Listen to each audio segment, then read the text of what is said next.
Hi guys! For those who are new here, this is Surge On, and in here we're going to talk about everything surgical. Lahat ng sakit na kailangan ng opera. For this week, we will tackle the case of Eloy Alviso. So we may not know him by name, pero madalas na natin nakita mukha niya sa TV at social media. Siya ay isang dating TV personality na nakilala noon dahil sa isang botch nose job. So ang dami ng interview na ginawa si Eloy sa TV, kung saan sinishare niya ang mga nangyari sa kanya. So marami na rin siyang tinanggap na pambubuli. Pero wala pa talagang video na nilalabas kung ano ba talaga ang nangyari sa kanya at kung may pag-asa pa bang maayos ang mukha niya from a surgical point of view. So himay-himayin natin ang kaso ni Eloy.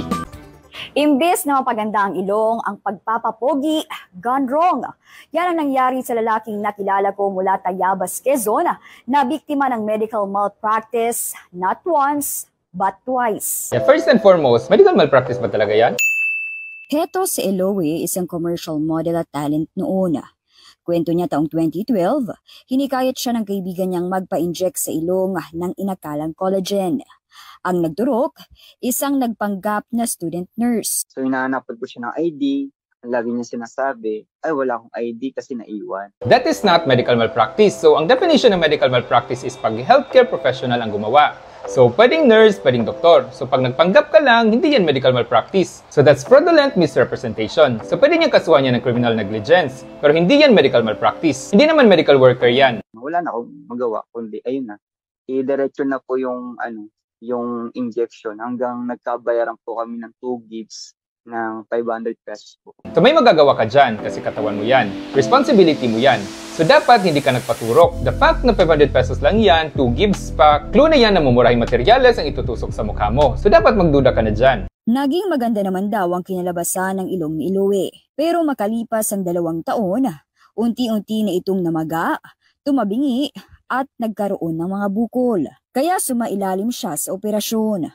Doon ko na nalaman nung naoperahan ako, hindi nga po siya collagen. So, silicone oil o foreign body granuloma po yung diagnosis sa akin. Yeah, so akala niya collagen, pero silicone daw. So, may isa siyang interview kung saan sinabi niya na silicone sealant plus petroleum jelly. Mas kapani-paniwala yun kasi mas mura. Ano rin bang chemical ang nilagay sa mukha mo?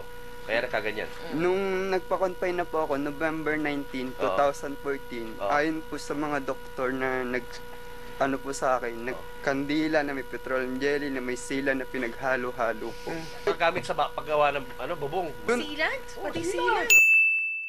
Yung pandikit po nung sa may aquarium, hinalo po niya. Paano nila nalaman na gano'n?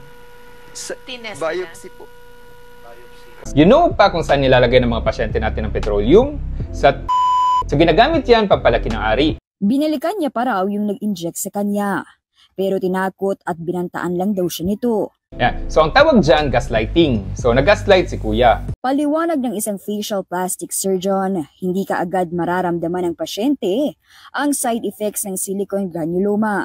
Pero habang tumatagal, ay mamamaga at magkakaroon ito ng impeksyon. Okay, so let's break it down. Silicone is a liquid adhesive, pantapal sa construction sites. Imagine mo na nasa ilong mo yan. Granuloma comes from the word granulum meaning small grain. Oma means tumor. Ito ay ang pagkakaroon ng maliliit na bukol sa ilalim ng balat after ng sobrang impeksyon or kung may foreign body gaya ng kaso ni Eloy. So hindi tinatanggap ng balat mo ang sealant. So itatry niya itong i-contain at namamaga yung balat. The microscopic silicone oil that was injected can again form a granuloma. So, pwedeng umulit ulit yung cycle. Nagkakaroon ng reaction yung body. So, na-mention ni Doc na cycle siya. Hindi matatapos yung pamamaga hanggat hindi natanggal yung silicone. At dahil nga ini-inject yan sa ilong at naka-liquid form, kakalat yan. Kailangan mong tanggalin ang lahat ng apektadong balat. Yan ang nangyari sa mukha ng mga transgender sa KMJS episode. So, lumalaki yung mukha nila. Taong 2016, inisponsor naman si Eloy para magpa-rhinoplasty sa isang klinik sa Quezon City. Dito, lisensyadong doktor na ang gumawa ng kanyang ilong.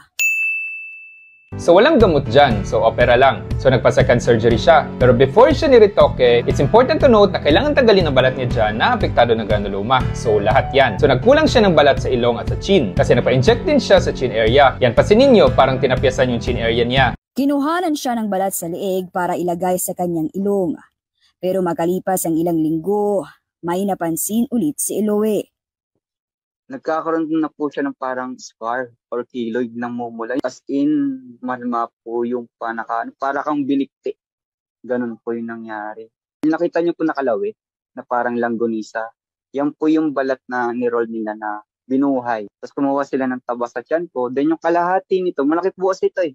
Yung kalahati nito, tinapon lang. So ang ginawa sa kanya ay isang rotation flap. Kumuha ng balat mula sa leeg para gawing pantapal sa nawalang balat sa ilong. Usually for ilong, sa noo lang kumukuha. Pero dahil malaki yung nawalang balat sa kanya, kaya siguro sa leeg na kumuha. So based on the pictures, I think hypertrophic scar lang siya, so hindi siya keloid. Keloid pag lumapas na sa hiwa ang peklat at lumalaki over time. So delayed din siya lumalabas. Ang hypertrophic scar mo usually immediately after the opera at hindi lumalagpas sa hiwa ng peklat. So lumiliit din siya over time. So tinapon kasi baka infected kasi namumula nga daw. At kung pumipeklat yung balat, hindi rin yan tutubo na maayos. Nakailang balik din daw siya sa klinik pero hindi na nagpapakita ang So we don't know what happened, no? Pero I doubt na hindi sila nakita ulit. Kasi kita mo naman na wala nang nakalawit dyan. Meaning, inoperahan siya again para itapal. So meaning, minimum of 4 opera na ang ginawa sa kanya. So dapat din in-explain sa pasyente na mahirap operahan pag balat mo ng problema. So hindi basta-basta malalagyan ng implant yan sa loob at mapapatangos ang ilong mo dahil nga yung balat mo dyan matigas dahil nga sa granuloma. Or in this case, walang balat dahil nga kailangan tanggalin dahil sa granuloma. Not to mention scar former din ng pasyente mo. So by the way, hindi medical malpractice ang pagkakaroon ng scar. So genetic ang pagiging keloid former. Wala yan sa tahi. Pag nag-undergo ka ng retoke, dapat aware ka as a patient na lahat ng sugat may peklat. Also, you can't blame naman the surgeon na gumawa. Kasi isa sa consideration mo in cases like this is ang damage sa skin. Every time mag-o-opera ka sa pasyente. So every time nag-o-opera ka, nadadamage yung balat. Kung may peklat pa kasi nga naghihiwa ka dyan. So surgeons also have a right to refuse if they think that the procedure is beyond their expertise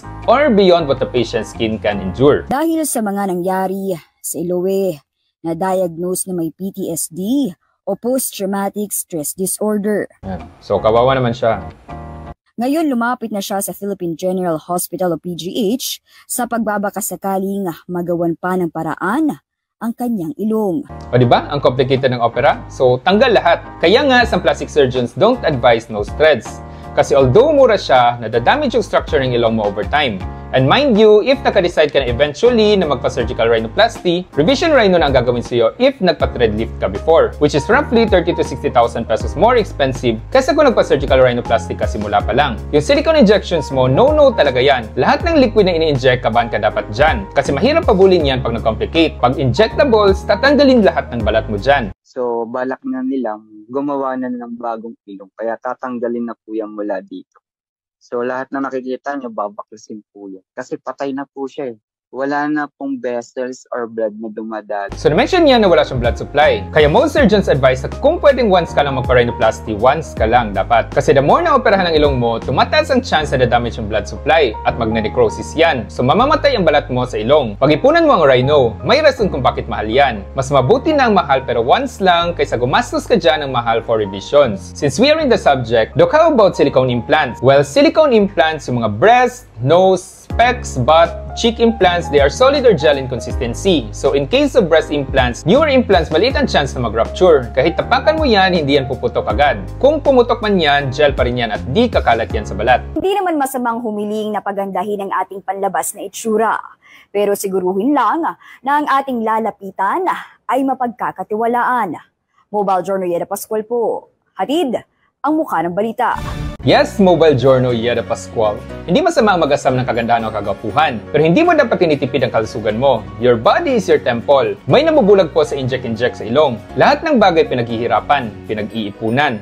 Kasama na dyan ang mukha mo. So work hard for your dream nose. So that's it for today's episode of Marites Files. See you again next week for another meaty surgical chisem. Till next time, surge on guys!